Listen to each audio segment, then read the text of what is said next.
কত মাদ্রাসা আছে, কত হাফেজে কোরআন আছে, কোরআনকে কত মুখস্থ করেছে, কিন্তু কোরআন যে বুঝতে হয় এই জ্ঞান অধিকাংশের মধ্যে নাই। টেপ রেকর্ড বাজিয়ে দিলে যা হয়, আমাদের হাফেজদের অবস্থা তাই। সূরা ফাতিহার ভিতরে আল্লাহ কি বলেছেন তা সে বুঝলো না, অন্য আয়াতে কি বলেছেন তা সে বুঝলো না, তাহলে এই কোরআন তো তার উপকার করতে পারবে না। কেন? সে তো বুঝলো না। আল্লাহ তো এই কোরআন নাজিল করেছেন বুঝার জন্যে, বুঝে আমল করার জন্যে। কিয়ামত পর্যন্ত যদি কেউ তেলাওয়াত করে আর কোরআন যদি না বোঝে, কোরআন অনুযায়ী আমল না করে, তাহলে তার কোনো উপকার নাই, ক্ষতি ছাড়া। আল্লাহ তাআলা এই জন্য সূরা তাহা 124, 125, 126 তিনটা আয়াত উল্লেখ করেছেন। তিনি বলেন, ওয়ামান আ'রাদা আন যিকরি ফাইন্না লাহু মাঈশাতান দনকা ওয়া নাহশুরুহু ইয়াওমাল কিয়ামাতি আ'মা। আল্লাহ তাআলা বলবেন, যেই ব্যক্তি আমার স্মরণ এই কিতাব থেকে মুখ ফিরিয়ে নিয়েছে, তার মানে আমার কিতাব বোঝেনি, আমার কোরআন বোঝেনি, আমার কিতাব বুঝার চেষ্টা করেনি, আমার কোরআন বুঝার চেষ্টা করেনি, আমি তাকে কিয়ামতের দিন আমি তার জীবন জীবিকাকে করে দিব সংকীর্ণ। দুনিয়ায় তার জীবন জীবিকা হয়ে যাবে সংকীর্ণ, আখিরাতে তার জীবন জীবিকা হয়ে যাবে সংকীর্ণ, কবরে তার জীবন জীবিকা হয়ে যাবে সংকীর্ণ। আর আমি যখন তাকে উঠাবো, তখন আমি অন্ধ করে উঠাবো, চোখ দিয়ে কিছু দেখতে পারবে না। তাই সে আল্লাহকে বলবে, ক্বালা রাব্বি লিমা হাশারতানি আ'মা ওয়া ক্বাদ কুনতু বাসীরা। হে আমার রব, আজকে আপনি আমাকে কেন অন্ধ করে উঠালেন? আজকে আমি কেন অন্ধ হলাম? আমি যখন দুনিয়ায় ছিলাম তখন এই চোখ দিয়ে আমি দেখতে পারতাম, কিন্তু আজকে আমি দেখতে পারতেছি না, অন্ধ কেন? তখন আল্লাহ তাআলা বলবেন, ক্বালা কাযালিকা আতাতকা আয়াতুনা ফানাসিতাহা ওয়া কাযালিকাল ইয়াওমা তুনসা। কেন? তোমার কাছে যখন আমার কিতাব গিয়েছিল, তখন তুমি যেভাবে আমার কিতাবের সাথে আচরণ করেছিলে, আমার কিতাব থেকে মুখ ফিরিয়েছিলে, ঠিক আজকে ওই একইভাবে আমি আল্লাহ তোমার থেকে মুখ ফিরিয়ে নিলাম। আচ্ছা বলেন তো, আল্লাহ যদি মুখ ফিরিয়ে নেয়, বাঁচার কোনো উপায় আছে? তাহলে আল্লাহর কিতাব আল্লাহ তাআলা বুঝতে বলেছেন, বারবার বলেছেন, আফালা ইয়াতাদাব্বারুনাল কুরআন।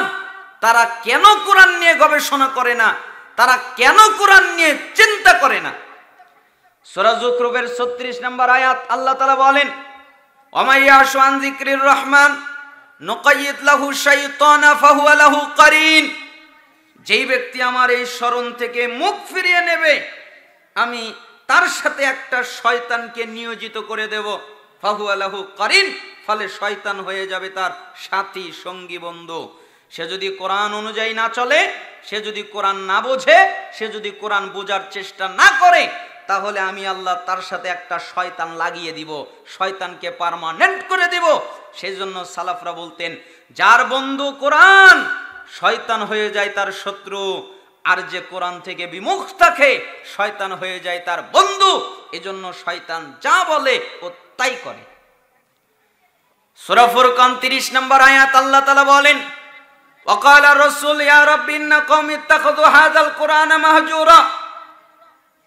হে আমার রব, আমার এই জাতির লোকেরা কোরআনকে পরিত্যাজ্য করেছে, পরিত্যাগ করেছে।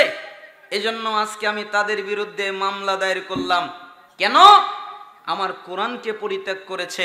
আল্লাহ নবী সাল্লাল্লাহু আলাইহি ওয়াসাল্লাম শুধু শাফায়াত করবেন, এটাই পরিপূর্ণ সঠিক নয়। তিনি শাফায়াত করবেন, তিনি মামলাও করবেন, তিনি তার উম্মতের জন্য শাফায়াত করবেন। আর যারা এই কোরআন পরিত্যাগ করেছে তাদের বিরুদ্ধে মামলা দায়ের করবেন। সূরা ফুরকান 30 নম্বর আয়াত। এই আয়াতের ব্যাখ্যা করতে গিয়ে ইমাম ইবনে তাইমিয়া রাহিমাহুল্লাহ বলেন, যেই ব্যক্তি কোরআন তেলাওয়াত করে না সে কোরআন পরিত্যাগকারী। যেই ব্যক্তি কোরআন তেলাওয়াত করে কিন্তু বোঝে না, সেও কোরআন পরিত্যাগকারী। যেই ব্যক্তি কোরআন তেলাওয়াত করে, কোরআন বোঝে কিন্তু আমল করে না, সেও কোরআন পরিত্যাগকারী। যে ব্যক্তি কোরআন তেলাওয়াত করে, কোরআন বোঝে, কোরআন আমল করে সেই একমাত্র কোরআন গ্রহণকারী, এছাড়া প্রত্যেকেই কোরআন পরিত্যাগকারী। তারা ওই আয়াতের শামিল হবে যেখানে আল্লাহ বলেছেন, রাসূল বলবেন আমার জাতির লোকেরা কোরআন পরিত্যাগ করেছে, তাই আমি তাদের বিরুদ্ধে মামলা দায়ের করলাম। আল্লাহ তাআলা সূরা আহকাফের 3 নম্বর আয়াতে বলেছেন, এত ডেঞ্জারাস আয়াত, এত ভয়ঙ্কর আয়াত আল্লাহ তাআলা বলেছেন, তারপরেও মানুষ কেন সতর্ক হয় না, বুঝতে পারি না। যেখানে আল্লাহ তাআলা বলেছেন ওয়াল্লাযীনা কাফারু, এবং যারা কাফের, তার মানে উল্লেখ করলেন কারা কাফের তা কি জানো? কাফের কারা তা কি তোমরা জানো? শোনো, যারা কাফের আম্মা উনজিরু মুরিদুন, তাদেরকে যেই বিষয়ে নাজিল করা হয়েছে, যে বিষয়ে সতর্ক করা হয়েছে, তা থেকে তারা মুখ ফিরিয়ে আছে, তা থেকে তারা বিমুখ, আর এরাই হলো কাফের। মানে আল্লাহ যা নাজিল করেছেন এগুলো যারা বোঝে না, এগুলো থেকে মুখ ফিরিয়ে আছে, বিমুখ হয়ে আছে, আল্লাহ তাআলা তাদেরকে কাফের বলে উল্লেখ করছেন সূরা আহকাফের 3 নম্বর আয়াতে। তাফসিরেও এটাই উল্লেখ করা হচ্ছে। তার মানে আমি আপনাকে বোঝাতে চাইলাম, অন্তত কোরআনুল কারীম বুঝতে হবে যে কোনো মূল্যে, ঠিক না? 100 কিতাব পড়ে ফেলেন, আরো কত কিতাব পড়ে ফেলেন, আরো কত বই প্রথম থেকে শেষ পর্যন্ত পড়েন। আপনার জন্য আল্লাহ যেই কিতাবটা নাজিল করেছে, এটা আপনার ম্যানুয়াল গাইড বুক। আপনি যদি এই কিতাব অনুযায়ী না চলতে পারেন, তাহলে আপনি ধ্বংস হয়ে যাবেন, ক্ষতিগ্রস্তের মধ্যে পড়ে যাবেন। তাই আপনাকে অনুরোধ করব, যে কোনো মূল্যে আপনাকে কোরআন বুঝতে হবে, বুঝে ওই অনুযায়ী আমল করতে হবে। কারণ সালাফ বলেছেন, তোমরা কোরআন পাঠ করো কিন্তু ওই অনুযায়ী আমল করো না, তাই তোমাদের দোয়া কবুল হয় না।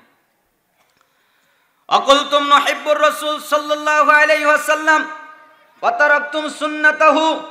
3, তোমরা বলো আমরা রাসূলকে ভালোবাসি, আমরা রাসূলকে মুহাব্বত করি, আমরা রাসূলকে ভালোবাসি, এ কথা তোমরা বলো। আচ্ছা, আপনারা কি বলেন? রাসূলকে ভালোবাসেন না ভালোবাসেন না? জোরে বলেন ভালোবাসেন, আরো জোরে বলেন ভালোবাসেন। এবার যদি বলা হয় রাসূলের জন্য জীবন দিতে হবে, পারবেন? মাঝে মধ্যে আমি বলি যে আমাদের ভালোবাসা ওই রিকশাওয়ালার বউয়ের মতো। রিকশাওয়ালার বউ কেমন? রিকশাওয়ালা যখনই বাড়িতে আসে রিকশা চালিয়ে, তখন বউ তাকে বলে, স্বামী গো আমি কিন্তু তোমাকে খুব ভালোবাসি। তো স্বামী অনেক খুশি, কেন আমাকে বারবার ভালোবাসার কথা বলে? ঠিক আছে, বুঝতে পেরেছি তুমি আমাকে অনেক ভালোবাসো। একদিন রিকশা চালাতে চালাতে অ্যাক্সিডেন্ট করেছে, পা গেছে কেটে, ঝরঝর করে রক্ত পড়ছে, শরীরের বিভিন্ন অঙ্গ কেটে গেছে। বাড়িতে যখন এসেছে তখন স্ত্রী বলতেছে, তো বাড়িতে যখন এসেছে ওই রক্তাক্ত শরীর নিয়ে রক্ত ঝরছে, তখন স্ত্রী বলছে, স্বামী গো তোমাকে আমি সকাল থেকে যেই কথাটা বলি নাই, ওই কথাটা হলো আমি কিন্তু তোমাকে খুব ভালোবাসি। আচ্ছা বলেন, এবার যদি স্বামীকে এই কথা বলে রাগ হবে না আনন্দ হবে? তুই যদি আমাকে ভালোই বাসিস, আগে আমার রক্ত পড়া বন্ধ কর, আমি এমনিই বুঝবো তুই আমাকে ভালোবাসিস, আমাকে বলার প্রয়োজন নেই। ঠিক আমাদের অবস্থা তাই। আমরা রাসূলকে ভালোবাসি, রাসূলের জন্য জীবন দিতে পারি, কিন্তু দাড়ি রাখতে পারবো না, এটা আমাদের পক্ষে সম্ভব না। সুদ ছাড়তে পারবো না, ঘুষ ছাড়তে পারবো না, জিনা ছাড়তে পারবো না, ব্যভিচার ছাড়তে পারবো না, মিথ্যা ছাড়তে পারবো না। রাসূলকে ভালোবাসি, তাই না? কয় জীবন দিতে পারবো। এই জন্য আমি মাঝে মধ্যে বলি, জীবন তুমি দেবে, সামান্য বউয়ের একটু আদরের জন্য নিজের দাড়ি কেটে ফেলো, আর তুমি দেবে রাসূলের জন্য জীবন। এটা হতে পারে? তুমি তো টাটকা একটা মুনাফিক। তোমার বউ বলেছে দাড়ি কাটো, আর রাসূল বলেছেন দাড়ি ছেড়ে দাও। তুমি তোমার বউর কথায় দাড়ি কেটে ফেলেছো, অথচ উচিত ছিল বউকে বোঝানো। বউ যদি না বোঝে, প্রয়োজনে বউকে ত্যাগ করা। কেন? বউকে ত্যাগ করলেও ভালো, দাড়ি কাটা ভালো নয়। দাড়ি রাখা ওয়াজিব, দাড়ি রাখা ফরজ, অতএব দাড়ি রাখবে, প্রয়োজনে বউকে ত্যাগ করবে। কেন? বউ শরিয়াতের বিরুদ্ধে চাচ্ছে, শরিয়াতের বিরুদ্ধাচরণ করছে। ওই বউ আমার জন্য কল্যাণকর নয়, তাকে ফেলে দিতে হবে, তাকে তালাক দিতে হবে, তাকে ছেড়ে দিতে হবে। যে মেয়ে স্বামীকে সালাত আদায়ের কথা বলতে চায় না, সালাত আদায়ে বাধা দেয়, যেই মেয়ে স্বামীকে শরীয়ত পালন করতে বাধা দেয়, যেই মেয়ে স্বামীর দাড়ি কাটতে বলে, ওটা মেয়ে নয়, ওটা টাটকা একটা ইবলিশ শয়তান। তা আপনি তার কথা শুনলেন কেন?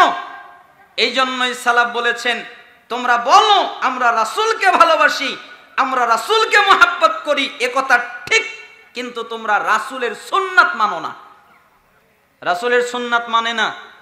আমি মাঝে মধ্যে বলি, আপনার জীবনের সফলতা, আপনার জীবনের কল্যাণ যার মধ্যে রয়েছে সেটা হলো রাসূলের ইত্তেবা করার মাধ্যমে, রাসূলের সুন্নাত ফলো করার মাধ্যমে। আপনি যদি রাসূলের ইত্তেবা করেন, রাসূলের সুন্নাত ফলো করেন, আপনি সব পাবেন। কি পাবো? আমরা কোরআন থেকে দলিল নেই।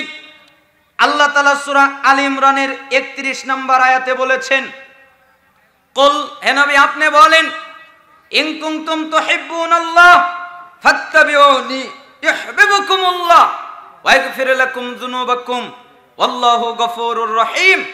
আল্লাহ তাআলা বলেন, তুমি বলো যদি তোমরা দাবি করো আমি আল্লাহকে ভালোবাসি, এই দাবি যদি করো, আমরা যদি দাবিদার হই আল্লাহকে ভালোবাসি, আল্লাহকে মহব্বত করি, ফাত্তাবিউনি, তাহলে আমার ইত্তেবা করো, আমার দাসত্ব করো, আমার আনুগত্য করো, আমার ইত্তেবা করো, আমার রাসূলের আনুগত্য করো, রাসূলের ইত্তেবা করো, ইউহিব্বুকুমুল্লাহ, তাহলে আল্লাহ তোমাদের ভালোবাসবেন, ওয়া ইয়াগফির লাকুম যুনুবাকুম, এবং তোমাদের যত পাপ আছে আল্লাহ সবগুলোকে মাফ করে দিবেন। বলেন তো, কার আনুগত্য করলে পাপ মাফ হয়ে যায়? রাসূলের আনুগত্য করলে আল্লাহর ভালোবাসা পাওয়া যায়।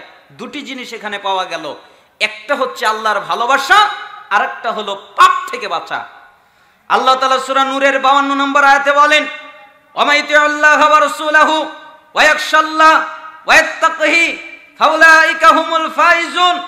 যেই ব্যক্তি আল্লাহর আনুগত্য করে, আল্লাহ রাসূলের আনুগত্য করে, আল্লাহকে মেনে চলে, আল্লাহর রাসূলকে মেনে চলে, আল্লাহকে ভয় করে এবং তাকওয়া অবলম্বন করে। তাকওয়া মানে পাপ থেকে বেঁচে চলে, পাপ ত্যাগ করে, মুত্তাকি হয়, এবং এই ব্যক্তি হলো সফল কাম। আর সালাফরা বলছেন সফল কাম মানে এ হলো জান্নাতি।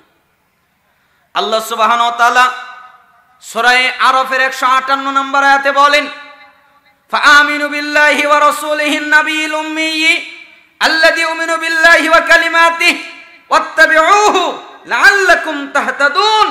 তোমরা ঈমান আনো আল্লাহর প্রতি এবং তার বার্তাবাহক উম্মি নবীর প্রতি। কেন?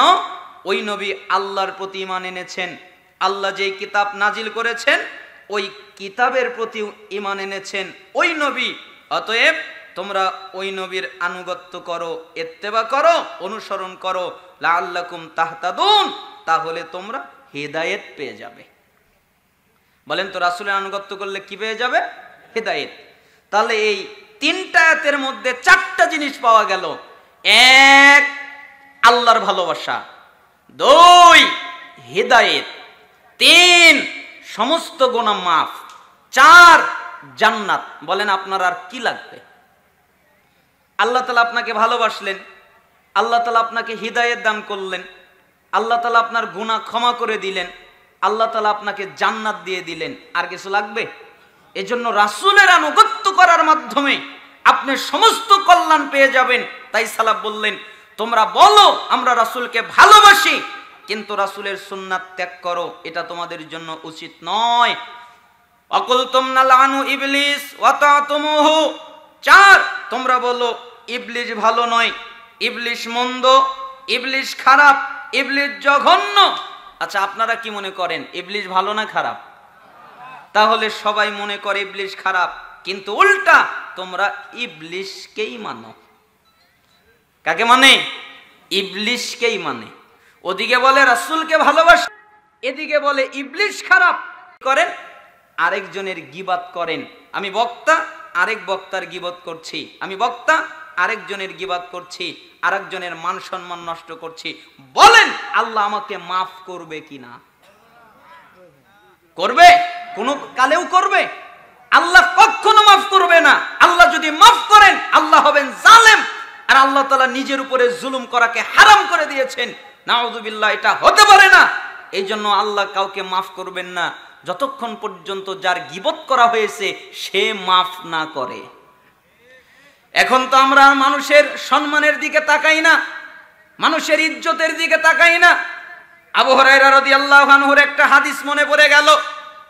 তিনি বলেন, রাসূলুল্লাহ সাল্লাল্লাহু আলাইহি ওয়াসাল্লাম বলেছেন, মুসলিমের 2564 নম্বর হাদিস, লা তাহাসাদু, তোমরা পরস্পরে হিংসা করো না, ওয়ালা তানাজাসু, তোমরা একে অপরের হয়ে দালালি করে দাম বাড়িয়ে দিও না, কোন বিক্রয়ের মধ্যে দালালি করো না, ওয়ালা তাবাগাদু, তোমরা নিজেদের মধ্যে বিদ্বেষ রেখো না, একজন মানুষ আরেকজন মানুষের সাথে বিদ্বেষ করো না, ওয়ালা তাদাবারু, তোমরা কারো পিছনে নিও না, পিছনে লেগে কি করেছে এগুলো বের করার চেষ্টা করো না, ওয়ালা ইয়াবি বাদুকুম আলা বাইই বাদ, তোমরা কারো কেনা বেচার সময় আগ বেড়ে কেনা বেচা করো না। তোমার ভাই একটা জিনিস কিনতে গেছে, তুমিও যদি ওই একই জিনিস তখন কিনতে যাও, তোমার ভাইয়ের কষ্ট লেগে যাবে।